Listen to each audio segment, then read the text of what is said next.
Listen, we're in the Champions League. We're in the Champions League. Finishing top 3. We're in the Champions League. Where's Liverpool? Not there. Where's Chelsea? Not there. Where's Spurs? Not there. Oh my God! You're not going blind. Oh, I forgot that intro was going to play. What's going on, guys? Welcome back to United View. Hope everyone is doing very well. Well, the last time. It might be the last time we play that intro, certainly. You're probably going to hear it a lot over the next 24 hours. But how is everybody doing? Hope we're doing good. Welcome back to another press conference reaction. This time it's Manchester United versus Bayern Munich in the Champions League, the final group stage game of this year's Champions League group stage.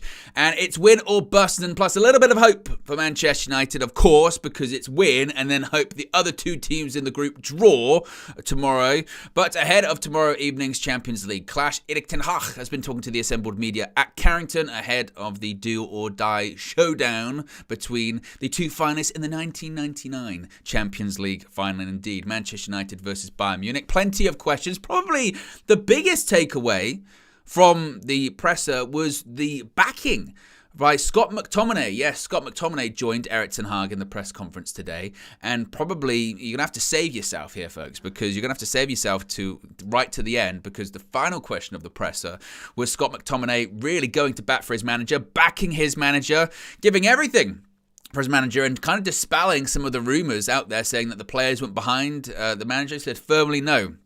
Players back the manager, players are behind the manager, and they all believe in him, certainly. So again, it was very, very strong backing from the Scottish midfielder. But as always with these Champions League press conferences, not only do we have the quotes, the questions, the answers, we also have the clips as well. So we can go through them. You can see them with your eyes. I think sometimes that's the thing with these press conferences, isn't it? Sometimes you don't get the full answer. You just get a little quote, and they can be taken out of context, or they can be interpreted in a different way. Or you can say, I don't know about that answer. But when you get the question and you get the answer, you kind of get the whole package, certainly, don't you? So as people file in, because I know I'm a bit early, but we had everything ready, so we might as well go early. Smash a like on the like button. Be sure to subscribe as well. Bottom right-hand corner.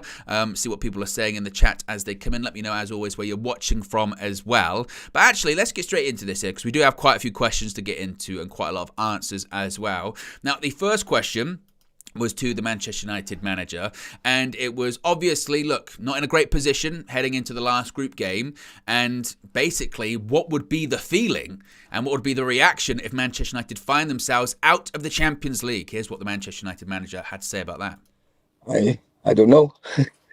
What I know is I never think in a negative scenario. I think we think positive.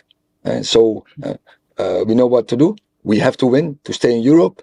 So it's all about that. So we will prepare the team with that feeling and with that belief that we are able to do it. And I think we have shown in the last weeks when we are on our best, and then we can do it.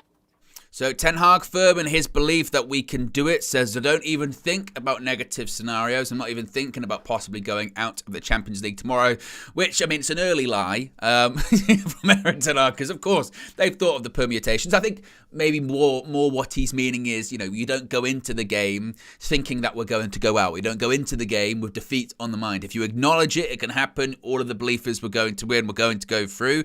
But unfortunately, it's not in our hands. We can beat Bayern Munich tomorrow, yes, but that doesn't mean we'll still be in the Champions League. If Galatasaray or FC Copenhagen get the results they're looking for, they'd be ahead of us, and that's a problem, certainly. Now, I'm a bit concerned about the narrative of we've got to win to stay in Europe. I've seen quite a few people saying that over the last couple of hours or so, saying, well, if we win tomorrow, we'll stay in Europe, in the sense of we'll either go through or we'll be in the Europa League. Honestly, don't want to be in the Europa League. Don't want to hear that music again. The same way that if we do go out the Champions League, I don't want to hear that Champions League music again, the one that we play before every single Champions League video. I definitely don't want to hear the Europa League music again.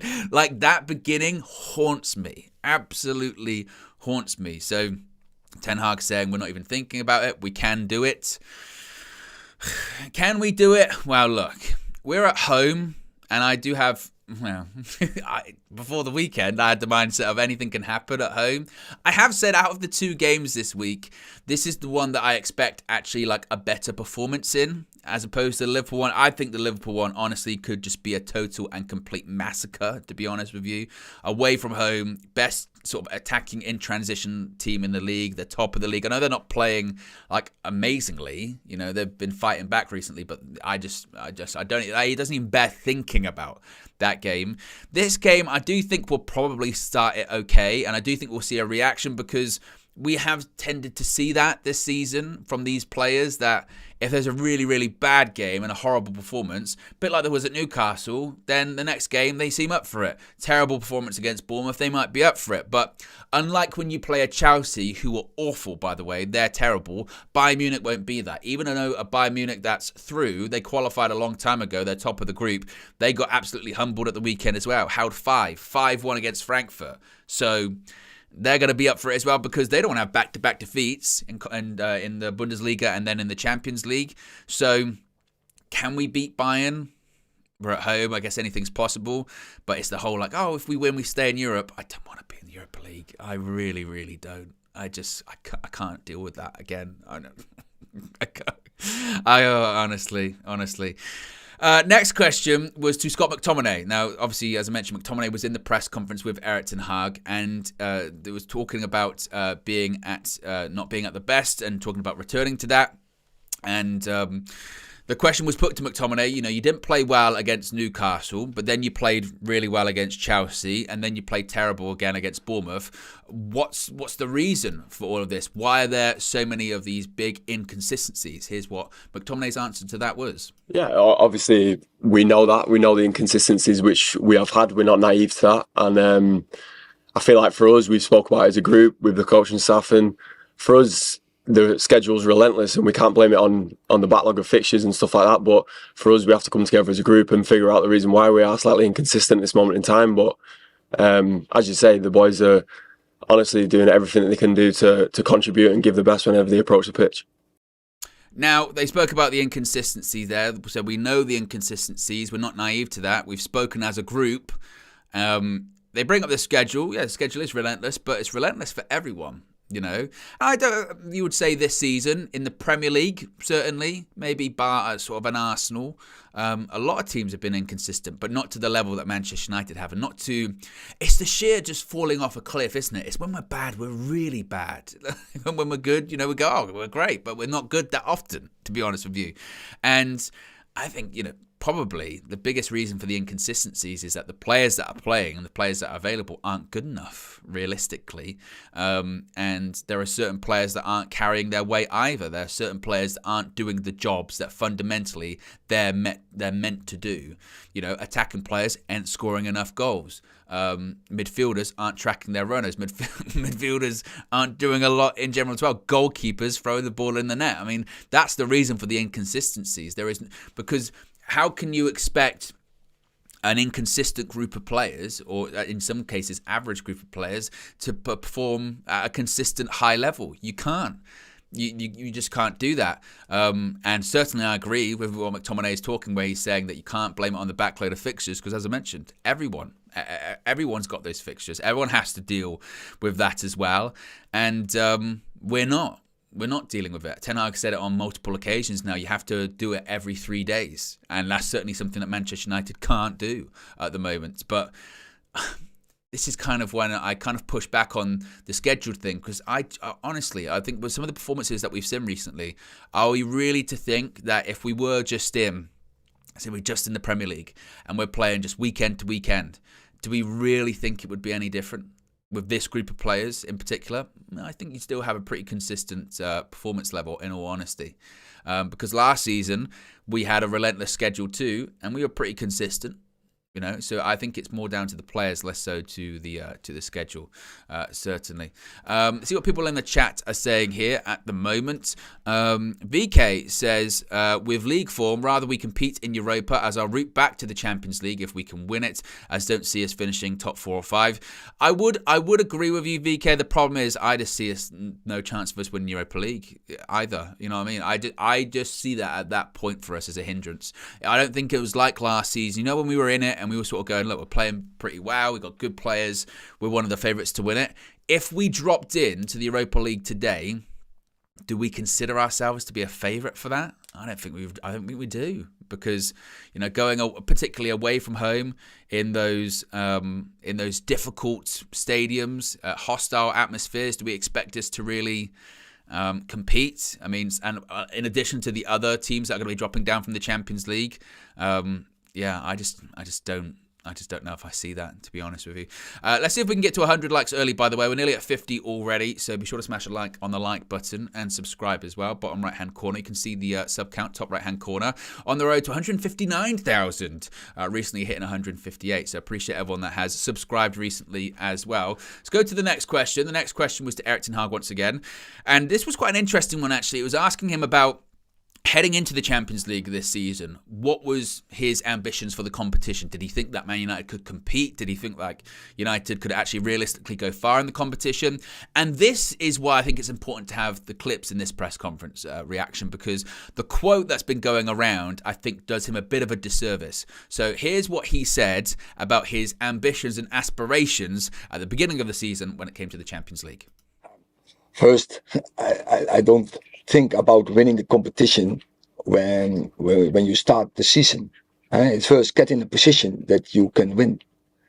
And so now we have still the opportunity. It's not anymore in our hands, but we want to stay in Europe, and therefore we know what to do. We have to win to stay in Europe. Now, this was an interesting one because, as I mentioned, the quote that's been going around is, first, I don't think about winning the competition at the start of the season, blah, blah, blah. And then it kind of cut it out. And in fairness to Ten Hag, he said this last season. He said this last season when he was talking about how, when you don't win trophies basically at the start of the season. You don't win titles at the beginning of the season. What you do, it sort of looks at the season in stages essentially, is the first section of the season, as it were, is to put yourself into a position that come April, May, that you can win trophies. So that's essentially what he's saying. Now, in Manchester United, did they have any chance of winning the Champions League this season? No. No. And I think this is why some people kind of push back. When we talk about going through, or if we were to be fortunate enough to go through and we beat Bayern and things go our way, which feels very unlikely, doesn't it? But if that were to happen, that's why some people sort of go, it doesn't matter at the end of the day, right? It doesn't matter, because even if we go through, I mean, almost irrespective of who we face in the next round, we'll probably go out. But then you get people push back on that and they say, look, but you got to be in it to win it, right? As long as you're in the competition, you've always got a chance, right? And as long as you're within the teams remaining, you never know what could happen. But I don't know. I don't know. I have said in the past, and it is true, that the Champions League is easier to win than the Premier League. And I know that sometimes when I say that, they go, what? What are you talking about? The best team in Europe doesn't always win the Champions League. We kind of assume that that's the case, right? We always assume that the best team in Europe wins the Champions League trophy. But that's not always the case at all. We've had times where Liverpool and Chelsea have won it, two English teams, and they finished like 4th and 5th that year in the Premier League. And they were terrible versions of that team. When Chelsea first won it back in 2012, they were horrible that season. Absolutely terrible. When Istanbul and that Liverpool team was not a great Liverpool team at all. So sometimes it is the case not the best team in Europe wins it. But that would even be a stretch for Manchester United, wouldn't it? If that miracle happened this season. But I don't think it will, to be honest with you. But Ten Hag's point was that at the beginning of the season I wasn't even thinking about it. And maybe it shows. I don't know. Next question to Scott McTominay was about his future. Of course, McTominay has seen a bit of a resurgence, hasn't he, in the team recently with his goal-scoring contributions and playing a regular, often in the league and in a variety of competitions. But of course, that came off the back of a summer where he was linked to be leaving Manchester United with a reported bid from West Ham. And the question was put to McTominay, did you ever fear that you were going to be leaving? Did you ever think that was going to be the case? And in addition to that, when it comes to his recent resurgence in the team, would he put down his goal-scoring form to the faith shown in him by the Manchester United manager? There's always speculation and different things surrounding every player at Man United. You have to perform to stay at this football club, and I've known that since I've been a young boy watching lots of senior pros come through, and obviously academy players as well. And for myself, it was a case of just get your head down and work, and there's not really too much else to say, to be honest, other than that. And you've had what would you put it down to? Your goal scoring form and everything is the faith the manager's put in you, bringing you back into the team? Of course, that's the faith of the manager has been a massive one for me, and you want to repay that as much as you possibly can in terms of when you do get minutes on the pitch, and that's the life of football. You're going to have ups and downs in your career. It's not always sunshine and rainbows, and for me, I've always approached it that way with a clear mind and a clear head. Where whenever I do get the opportunity, I want to take it and I want to show that I can do it, and I'm there to help the team as well. One thing I will say about Scott McTominay, and this was very evident in this press conference. I mean, I've been critical of him, saying that he's Fellaini, that he just doesn't really offer much apart from goals and being in the box and sort of late winners and all that kind of stuff. But from a sort of technical, tactical point of view, there's not a lot to be desired really there. One thing I can say though about him is that he's a fantastic talker. I mean, I thought he came across really, really well, actually, in this press conference. Speaks very clearly, very defiantly, very bullish, not intimidated by the media.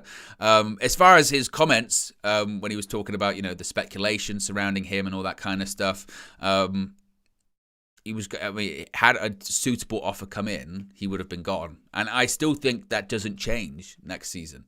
I think that he's going to be part of that contingent of players that will be available. I think it'll be the same situation. If a good offer comes in, United will sell him. I mean, from an FFP point of view, he is one of United's golden tickets, as it were. If they can get 40 to 50 million for Scott McTominay, I know people will scoff 50 million for Scott McTominay, but coming from Man United, British tax, shall we say, excuse me, it's pure profit. If they can get 40, 50 million for Scott McTominay, then you rip someone's arm off for that, and hopefully you invest it. You invest it properly into the team. So as far as that situation didn't manifest itself in the summer, I still think again, if that offer came in, then United would still take it. I don't think that particularly changed anything like that. As far as he's talking about, he's putting his goal scoring form down to the faith of the manager. I don't know with McTominay. I mean, that goal-scoring form's kind of been, I think it more sort of bled over from international duty, to be honest with you, because he was scoring goals for regularity with Scotland. I mean, wasn't he one of the top goal scorers throughout Euro 2024 qualifying with Scotland? So I think it's more of a case of it kind of bled over from there. And then I think the recent faith put in him by the manager is just because he's the only one scoring. So, and we've said that going into the games, haven't we? That McTominay is going to start, or he won't come off, even though he's not playing particularly well in the game. But he's going to continue to remain on the pitch because it's almost a lack of faith from Erik ten Hag in the other players as opposed to McTominay. It's a lack of faith in the forward players, the striker, the wide players, Bruno, whoever's in the 10. Is that they might not score. They haven't been scoring. McTominay has been scoring, so I'm going to leave him on the pitch because no one else is going to do it. And even that, it's like that's kind of sums up where United are at the moment. They're having to almost accept a negative to hopefully try and get a positive, even though there's quite a few negatives in there, which is actually, it doesn't really help the midfield and the strikers and the attacking players. Offensive players aren't really doing what they're supposed to be doing. So it's just, again, that's why I say it's Fellaini, because it used to be the same. Bring him on or keep him on. Why? Because he might score a goal. But he's not really helping the midfield and all that kind of stuff. Yeah, but he might score. That's what it is. What are people saying in the chat here at the moment? What have we got here? MVP Gamer Skills says, international football has been dog shit since 2006. I don't know if there's ever been a year on that, by the way. International football has always been international football. I don't know. For international football, particularly for like a nation like Scotland, no disrespect, but in recent years that have struggled to qualify for tournaments, in European qualifying, they actually had a decent group that they're up against. Who did they have in their group? Wasn't it Spain as well? So I think that does a bit of a disservice, to be honest with you. From let's have a look. Scotland Euro 2024 qualifying group.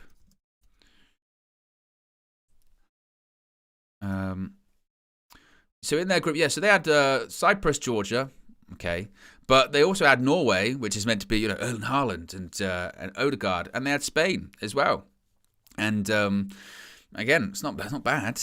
It's not bad opponents. I mean, I still don't think we should be having Scott McTominay in midfield or anything like that. But MEP says Spain are not the force from years ago, same as Brazil, France, etc., etc. What, if Brazil, France ain't good anymore? Well, that's not true. France are one of the favourites to win the tournament, and Spain, I agree with you, aren't the force that they were. But I think it does a bit of a disservice to be like international goals don't matter, because clearly that's helped him, you know. And he's a midfielder as well, you know. In fairness, that is when we fall into the territory of I don't like him, so everything he does is shit. That's when you have to go, well, that's not necessarily the case. Right, let's move on to the next question. Simon Peach, he was so happy because after having all of these questions, still no one asked about team news. Eric gave an update on it. It's a condensed program. So we have a training. So in this moment, I'm not sure about everyone who's available for tomorrow. So question mark is, for instance, on Victor Lindelof, if he can make it or not. We have to wait and to see until tomorrow, and then we know. And actually, Prod by Palmeiras makes a very good point here. France and the force they were 10 years ago. They've been in the last 2 World Cup finals. I don't know about that one. Yeah, I'm not sure. That is when we get into very weird territory. Nevertheless, I'm getting sidetracked. Team news, as Erik ten Hag pointed out there, Victor Lindelof, who's a question mark, wasn't available for the weekend. He didn't really name any other names or anything like that. So we'll have to see if we get any more updates on the team names specifically, the player names rather specifically. There had been talk about, you know, Mason Mount. Haven't heard anything about him. Casemiro is still quite far off. As far as like the team selection when it comes to all of that, I don't know. I don't know. You've got to, after coming out of the Chelsea game where we were like, okay, minimal changes. When you lose 3-0 against Bournemouth at home, could have been more. You've got to make significant changes to that. What those changes would be, I don't know. I'm not sure about that. So you'd be looking at, obviously, Onana in goal. Left back, do you then move Shaw back to left back? Reguilon wasn't amazing at the weekend, but Shaw struggled as well. You maybe want to get him out of that centre-back position. So who partners Harry Maguire? Would he put Rafael Varane in there? He doesn't like to. Would he put Johnny Evans in there? At right back, does he then go with Wan-Bissaka over Dalot? Because, again, that was left to be desired at the weekend. Midfield, does he put Kobbie Mainoo in there in a big game at Old Trafford, Champions League? Does he take that risk? And who does he play alongside him? I think the fact that McTominay was at the press conference probably says that McTominay is going to start. The front three, now it's a bit more open season. I still think Garnacho would start. I know he didn't have the best game at the weekend, but he's still in relatively decent form. Right wing, I mean, do you try and shoehorn Rashford back into the side, even though he doesn't really work on the right-hand side? Or do you stick with Anthony? And up front, do you go with Højlund or do you go with Martial? Either one's not really firing that much at the moment. It's kind of like, it's a bit up in the air, certainly. We Deserve Better says Rashford is still banned. No, he's not. He's not banned. He was only banned for 1 game. That Copenhagen ban was just a 1-match ban, so Rashford would be back, unless I'm mistaken with that. But yeah, so Rashford would be available. So, I mean, you can let me know your predicted team news, etc., in the live chat or in the comment section below as well. In addition to that, by the way, a bit of a programming note. Flex is going to have a bit of a reaction to the press conference as well. Of course, he was there at Carrington, so that's going to be coming out straight after this press conference reaction as well. So Flex is going to give his thoughts too. We've got over 400 people watching, still less than 100 likes, by the way. We're 22 likes away from 100, so if you haven't already, click the like button. Let's see if we can get to 150 likes too. Let's go to another question. This one was about not the best record for Manchester United. It was about Bayern Munich have this basically incredible group stage record. Basically, that they have not lost a group stage game since 2017, 6 years. And the question was then put to Erik ten Hag. With that in mind, what actually gives you hope going into the game tomorrow? It's our team. we are not consistent, clear, but we have also very good performance and highs. So if we get it, when we are in the right spirit, then we are able to do it. Then we are able to beat any opponent. this is when you get into the territory of things that you have to say because you're in a press conference. But I wasn't expecting that to be the answer. Bayern haven't lost a group stage game in 6 years. What gives you hope? The team. Damn. Is that the big hope, the team? Because, oh my God. And said, look, I get that we're not consistent. We have put in good performances. We're able to do it. But this is when people will push back and say, Owen, Eric, but who have those performances been against this season? You know, if it was last season, if this was last season, I think all of us would sit here and say, well, look, you know, away from home, not great. We can beat anyone at home. Because we did last season. We did beat anyone at home. So we would be like, yeah, okay, we can beat Bayern Munich at home. Why can't we? This season, not the case. You know, against any big team, we just haven't turned up. You know, we've lost. And you can point to those sort of better performances against Chelsea, a poor Chelsea. I think arguably the best performance, particularly when you look at recent results afterwards, is that away victory at Everton, 3-0. Look how many teams have gone there and struggled, whether it be Newcastle, whether it be Chelsea. Everton ain't a bad team at all. And that's why those people that were like, oh, you beat Everton, they were in the bottom 3. That is such a bullshit agenda narrative to try and spin that one. Oh, Everton, they're in the bottom 3, so you can't even really claim that one. Why are they in the bottom 3? They're in the bottom 3 because they got deducted 10 points because they got an FFP situation. So that was one that's not in good faith. And I've seen people try and pull that. We're going, yeah, Everton, they're in the bottom 3 at the time. So what are we talking about? Oh, come on, man. That's I think that if there's a performance to cling on to, it might actually be that one against an opposition that was half decent. But that's what Ten Hag is saying that it's our team. We're able to beat anyone. I would push back on that and go, anyone this season, Eric? But he has belief. And I suppose if you don't have that, what have you got? But speaking of said belief, Ten Hag was then asked, but what actually gives you this belief that you can win tomorrow? I mean, you've got 3 defeats recently, 14 goals conceded as well, I think, in the Champions League.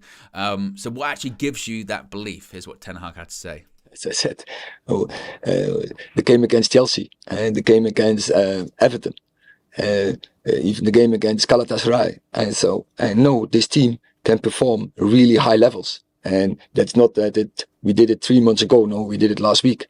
And so I know we can do it. And when we have the right mood, we have the right spirit, starts with the right attitude. If everyone is ready for it, we are able to do it. Is the biggest concern for you that you don't know which of your teams is going to turn up? Because you have a great performance against Chelsea, then you have what happened at the weekend. Is that the most frustrating thing for you as a manager? You don't know which Manchester United is going to turn up. It's not about to get frustrated about that. We have to work about that. So that's my responsibility to set the team, to prepare the team, that they improve on that fact. And I will give everything, and I know my players do as well. Paul, you spoke about belief, Eric. How do you inject that belief into your players? What kind of methods do you employ to give them that? I only have to show them the clips from Chelsea and how we can play. And if we do that, if we are there all on one page, stick together, we will make, and we have a good plan, then we go. And then, as I said, we can beat any opponent. So a couple of questions and answers to get into there. Obviously, the first one was, as mentioned, about what gives you that belief, and he mentioned the performances against Chelsea and Everton. A couple other things I did want to point out that he said there. He said that there was a good question talking about is one of the biggest concerns that you don't know what team is going to show up, and Ten Hag basically saying we've got to work on it. We've got to work on it, and it's my responsibility to improve the team. I will give everything. The team will as well. But I found it interesting that that's one of those sort of non-answers when talking about, is that one of your biggest concerns? You don't know what the team is going to show up, and you can have that massive drop-off. You can go from a really low performance against Newcastle to a much higher performance against Chelsea, back to just a devastating and awful performance against Bournemouth. Like, is that a worry that we're going into the game tomorrow, and actually the only thing that does feel certain is that we're not going to go through? But in terms of the performance, we still sit here and go, we have no idea how United are going to play in terms of positively or negatively. And he kind of just went, well, I've got to work on it. I mean, yeah, definitely got to work on it, certainly. And that's the thing. Like, I remember towards the end of last season, like United did become somewhat predictable in a negative sense. Of if it was at home, you went, yeah, they'll beat anyone at home. That's why towards the end of last season, there was all of that concern about, oh, we're going to make the top four, we're going to blow it. And even though that we lost those away games to like West Ham and Brighton, and there was concern, we're not going to make top four. I remember Culture Cam's going, Manchester United will not make top four. And I pushed back on that at the time. I was like, no, I really don't think so. I think we will make it because we won the games at home. The games away, I think we had a couple of away games. One was against like Bournemouth. So I went away and I thought, yeah, we'll beat them. And we did. Now, those points of reference that I've got, particularly the home games, I have no idea what's going to happen. United at home. I was confident United were going to win at the weekend. I didn't think it would be smooth sailing, but I thought, we're in decent form. We'll beat Bournemouth at home. That's shown that you have no idea. No idea. If anything, you're just more confident actually we're going to lose, to be honest. And it's a massive concern. Like I said, my prediction for it tomorrow is that we will show up for at least 20 minutes and be pretty bright. But then I worry. I think it could be quite similar to the away game at Bayern, in all honesty. Which is start the game pretty well, and there's actually a little bit of optimism going, you know what, actually, this could maybe we'll get something tonight. Maybe a mistake will happen, or they'll score a goal and heads will drop and all that kind of stuff. That's kind of my feeling on it. I do think we'll play better though, and then I think the game at the weekend, I think that's going to just be, like I said, unmitigated disaster. And then he also said about how do you inject that belief into the players, and he said, show them the clips against Chelsea. If we play good, we can beat. If we have a good plan, we can beat any opponent. The problem is, I suppose, with the Chelsea performance, isn't it? Is that yes, it was very, very good, but it's against a Chelsea side that, in particular, we've seen against us. We said they're awful. I was saying that going into the game, Chelsea are rubbish, and I still find it kind of nuts that people still talk about them in this sort of sense that they are, this big side. And when they haven't done anything for like 2 years now, nothing, right? And now we've seen that everyone's beaten them. They are awful, and you have to beat who's in front of you. And we did play well that day, but these are the kind of games where if you can get something out of it, that's what you show to them. And this could be a situation where even if we won tomorrow and we do go out of the Champions League, right? And we go out and we're like, oh, we were unlucky, but we won. Then that is something to show the players in a future sense. That is something to show the players. You beat a good team there. You can build on that. Whether or not we'll do it, I don't see it. In all honesty, I really don't. We'll get back to some more questions in just a second. Let's see what people are saying in the chat. Free Gold, imagine, says, I'm not too impressed with Ten Hag, but I wouldn't sack him mid-season. McTominay, McShit, admitted the dressing room was toxic. Well, he didn't.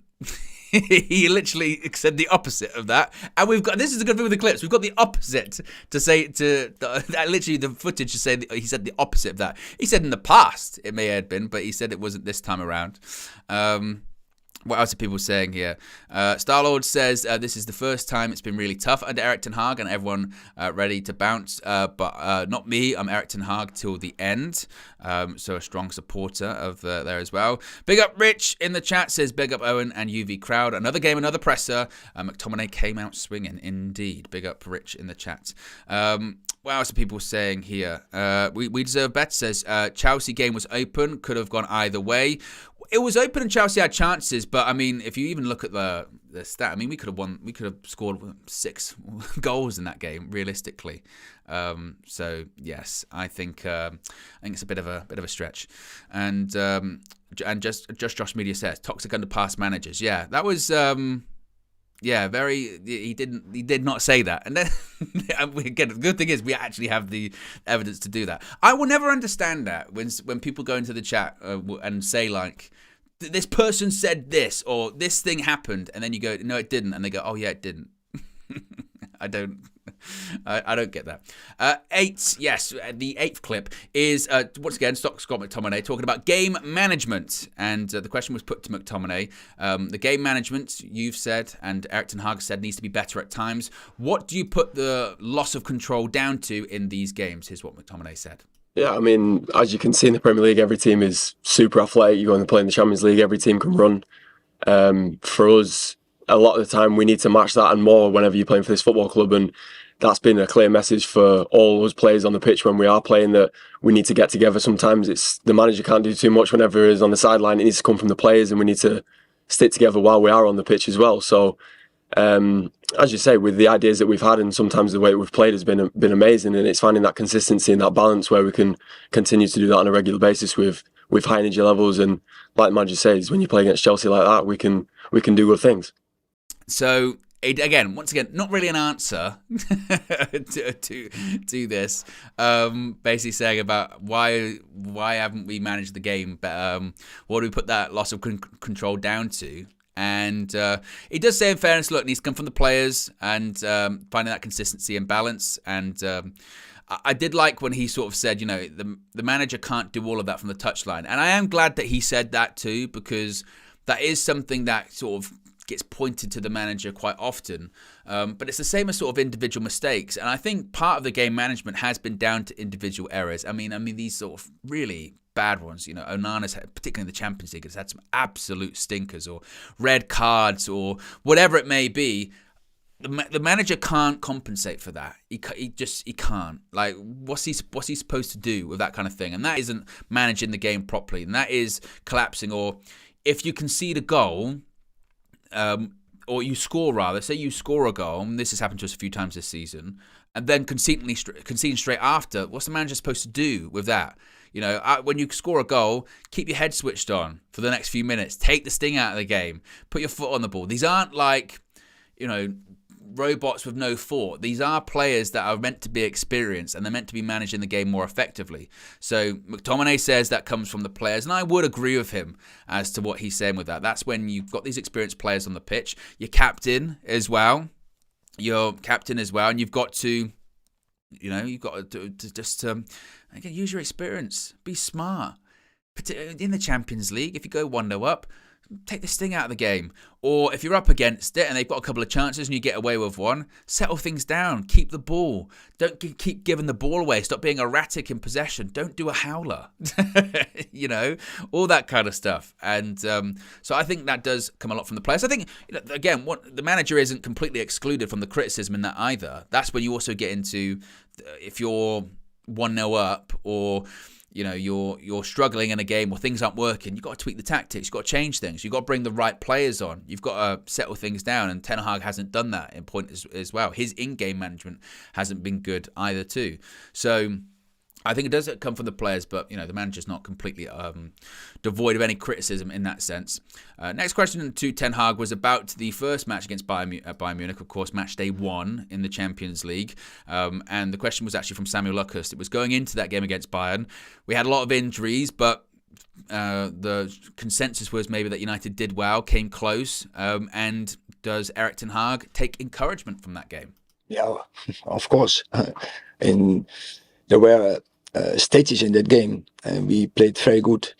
And we are also, it was head-to-head in that game for a long time in the game. But also we suffered some mistakes were absolutely avoidable. But that is one thing is sure: when you play against Bayern Munich, you have to play your best. Because they have a good team and they have very good individual players. But as I say, Chelsea had also amazing players, and we went head-to-head to them, even we dominated them. So I think we can do it against Bayern as well. I don't know if we can dominate Bayern Munich, to be completely honest with you. I'm not sure if we can do that. I recall that game quite differently as well. The way I remember that game at the Allianz Arena, and maybe I'm totally wrong, I'm misremembering things. I'm sure you'll let me know in the chat if that is the case. But I recall it where we did actually start the game pretty well, better than I expected. And we might have even had a couple of chances and went, you know what, this isn't bad. And then Onana made the mistake, they scored, and then they scored straight after that. And after that, yeah, we came back into the game a couple of occasions, but every time we did, or every time we scored, they scored like immediately afterwards. So I think it was a 4-3. It was 4-3, but it wasn't a 4-3 game. I don't think, to be honest with you. I thought that it was a game that Bayern deserved to win and were, for the majority of it, very, very comfortable, I recall, in that game. Now, what I was sort of talking about going into that game did turn out to be true in the sense that Bayern will give you chances. and Bayern concede goals.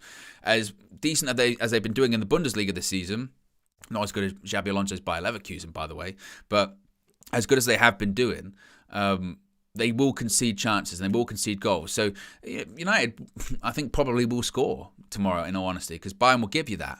But it's a case of, can Man United stop their attacking players, their offensive players like Harry Kane, etc.? I just don't know if I necessarily see that one. Now, the next question was about the atmosphere inside Old Trafford, and it was talking about how in the Champions League games this season against teams like Galatasaray, Bayern Munich, Copenhagen, the atmosphere was electric in those stadiums. So can Manchester United replicate that at Old Trafford tomorrow? And what is really Erik ten Hag looking for and hoping for from the fans who are inside Old Trafford tomorrow? Here was his kind of rallying cry, I suppose, to the United fans.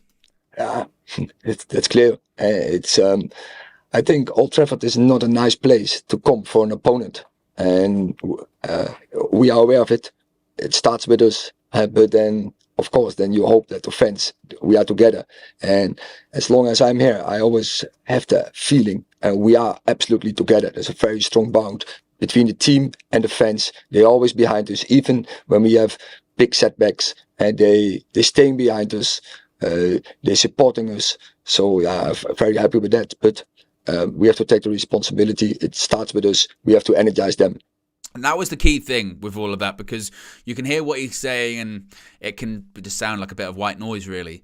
But it's really that last bit, isn't it? Because I think, Man United fans inside Old Trafford, they're always behind the team. They always are. You can sometimes have the criticism about some of the 3 p.m. kickoffs and the international tourists and all this kind of stuff, or you get the chance of, is this a library and all this kind of stuff. But when push comes to shove and it really matters at Old Trafford, you get noise, you get backing. Last season was evidence of it. We've seen it this season as well. But as Erik ten Hag says, the fans can't. It's difficult to do blindly. When you're watching just the drizzling shits in front of you on the pitch, then what are you to do? what are you to do with that? It has to come from the players. The players have to reciprocate the adulation they're getting. They have to reciprocate the energy that they're getting. As Ten Hag says, you have to energize them. You have to give the fans something to buy into, to believe into, to latch onto and say, right, come on, let's make some noise. Let's keep the atmosphere going. If you're watching your team hold 4 to Bournemouth, or 3, could have been 4, they're not going to make that much noise. It's pretty difficult to do that. So, as Erik ten Hag said, I think certainly the match-going fans that are there, absolutely, they're with them, but you've got to give them something. You just have to. We got over 500 people watching at the moment. Got 120 likes. Let's see if we can get to 150. 30 to go to 150. I think there's a possibility for 200, 300. Why not? Why not? I believe. Do you? That's what the question certainly is. Next question was about consistency once again. And it was quite a good question. I think this one was from Rob Dawson, who said, you spoke about at the weekend saying that Manchester United couldn't be consistent, and they weren't consistent and couldn't be consistent every 3 days.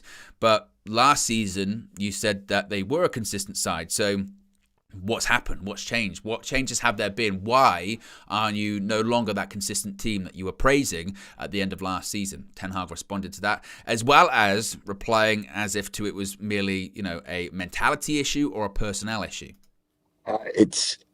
We had a regular team, not so many changes. I think especially in our back line, we had a long time.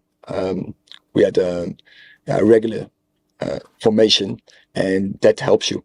And then you get the routines in, and so we have to wait for that. And till that moment, we have to deal with it.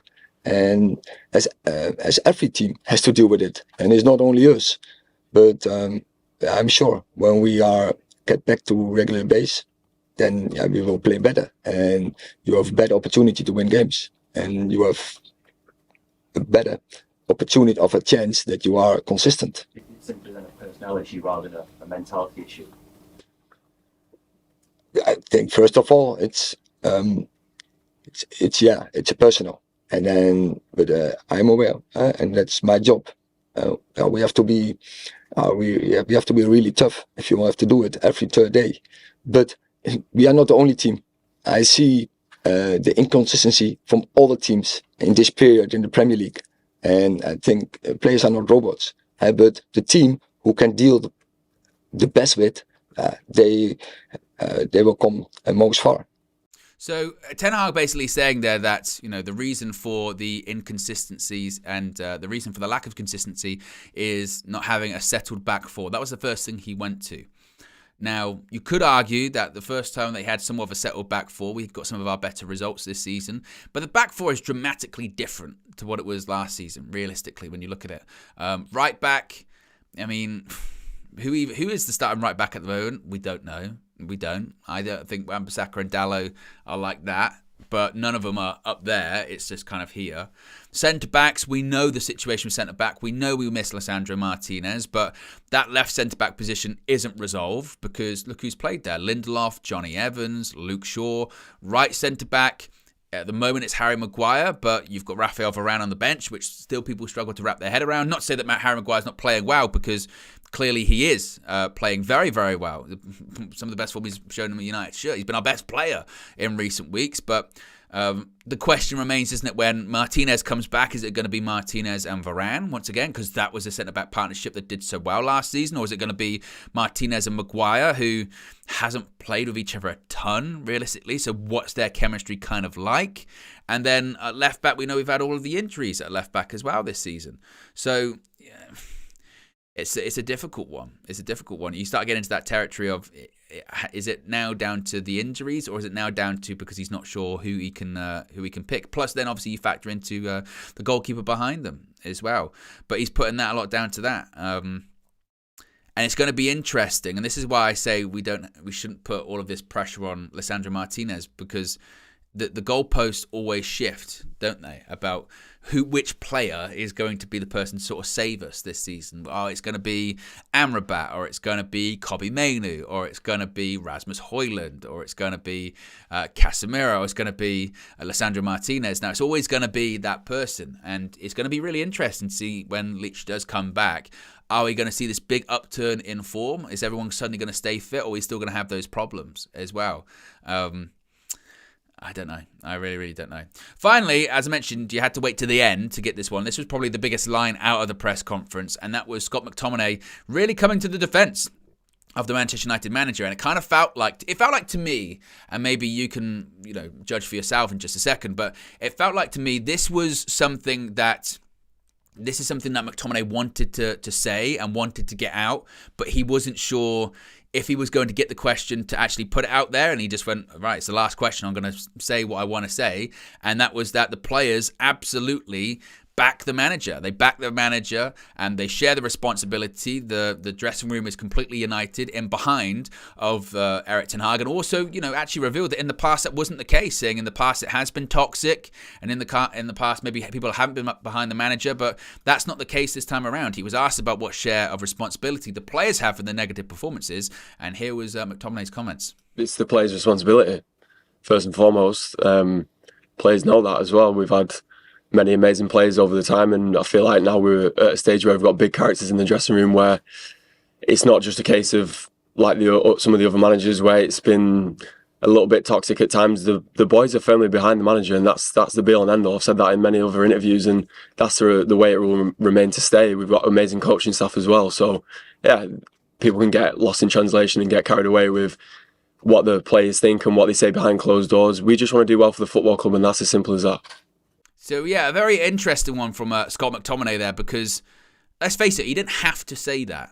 He didn't. He could have, when they say what share of responsibility is it, the players and all this kind of stuff, he could have just said, we have to take our share of responsibility. We know that, everyone's in it together, and we want to do that. It felt like he was going out of his way. He felt like he was going out of his way to tell us. Certainly that's the way I took it, that he was going out of his way to tell us that the players support the manager firmly behind. And also, like I said in the past, that wasn't always the case in certain dressing rooms. It was, a bit toxic at times, but that's not the case now. And the players are firmly behind the manager and firmly back the manager. I suppose the natural response to that is then, prove it. Prove it. Show it on the pitch. Win football matches. And when these things are written out in the media, I would love to go scorched earth. I'd love to go him to go scorched earth and be like, or certain players to go scorched earth, And when these articles or things do come out, just come out and go, bullshit. not true, or I didn't say that, or that's not true. You know what I mean? All that kind of stuff. But it was a strong back-in from a manager that's picked him a lot recently, and I found that very, very interesting. And he backs the manager.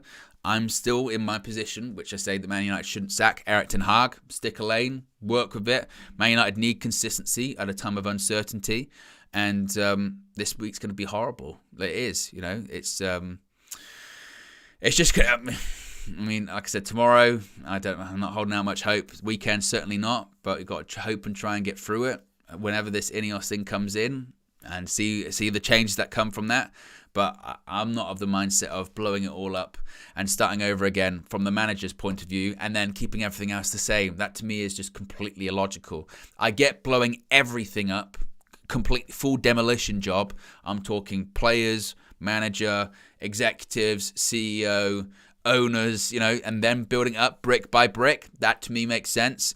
But I don't get this game of Jenga of let's just take this one brick out, the manager, put another one in, and suddenly we'll have a really sturdy structure again. The structure's still wobbling like this. The structure's still constantly on the verge of collapse.